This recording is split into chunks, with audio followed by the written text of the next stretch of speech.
Boxer জঙ্গলের মধ্যে দিয়ে যে পথ চলে গিয়েছে সেই পথ ধরে জয়ন্তী থেকে সান্তালবাড়ি যাওয়া যায়। পথে গাছের এক উঁচু ডালে আচমকা চোখে পড়বে হর্নবিল। মাথা এবং ঠোঁট হলুদ বর্ণের হলেও পুরো গা কালো বর্ণের। জয়ন্তী থেকে সান্তালবাড়ির দূরত্ব 15 কিলোমিটার। সান্তালবাড়ির একটু আগেই পথে পড়বে 28 বস্তি। 28 বস্তির মধ্যে দিয়ে চওড়া পিচ ঢালা বক্সা রোড চলে গিয়েছে সান্তালবাড়ি হয়ে বক্সা ফোর্টের দিকে। এই জায়গাটি আলিপুরদুয়ার কালচিনি ব্লকের অন্তর্ভুক্ত।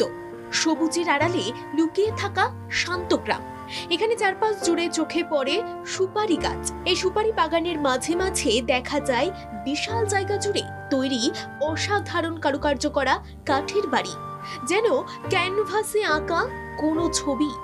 এখানে যারা বসবাস করেন তারা বেশিরভাগই নেপালি, আছে অল্প কিছু আদিবাসীও। দূরের দিকে তাকালে নীলচে ভুটান পাহাড়ের সারি দেখা যায়।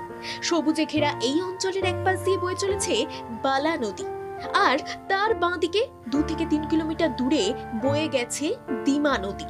ডিসেম্বর জানুয়ারি মাসে এই অঞ্চল ভরে থাকে সর্ষে ফুলে, আর বছরের অন্যান্য সময় দেখা পাওয়া যায় সুপারি বাগান। এই অঞ্চলে আসলে নেপালি উপজাতিদের জীবনযাত্রা, এমনকি তাদের সংস্কৃতির সঙ্গেও পরিচয় হবে আপনার।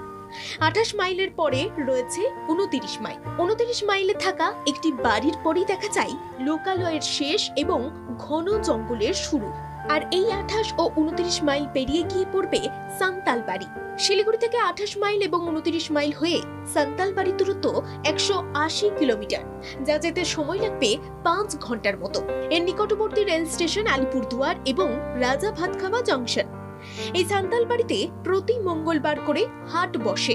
দুপুর 1টা পর্যন্ত বসে সাপ্তাহিক হাট। এখান থেকে জয়ন্তীতে ফিরে এসে বিকেলে জঙ্গল সাফারির উদ্দেশ্যে বেরিয়ে ঘুরে আসতে পারেন পাস খাওয়া চা বাগানের দিকে। এই পথ ধরে যাওয়ার সময় জঙ্গলের মাঝে মাঝে ছবির মতো কিছু বাড়িঘর আর ছোট ছোট কতগুলি হোমস্টে চোখে পড়বে আপনার। তবে বর্তমানে এই হোমস্টেগুলি অকেজো হয়ে পড়ে রয়েছে। জয়ন্তী নদীর বিস্তীর্ণ নদী চরে ঘন জঙ্গল আর দূরে পাহাড়। এরকম জায়গায় লেপার্ডের দেখা পাওয়া সম্ভাবনা প্রবল। প্রায় হাতি দেখা যায়। শীতের মরশুমে এই শান্ত নিরিবিলি পরিবেশে 2 থেকে 3 দিন কাটিয়ে আসলে জীবনের একঘেয়েমি কাটবে আপনার। ব্যুরো রিপোর্ট, বাংলা জাগো।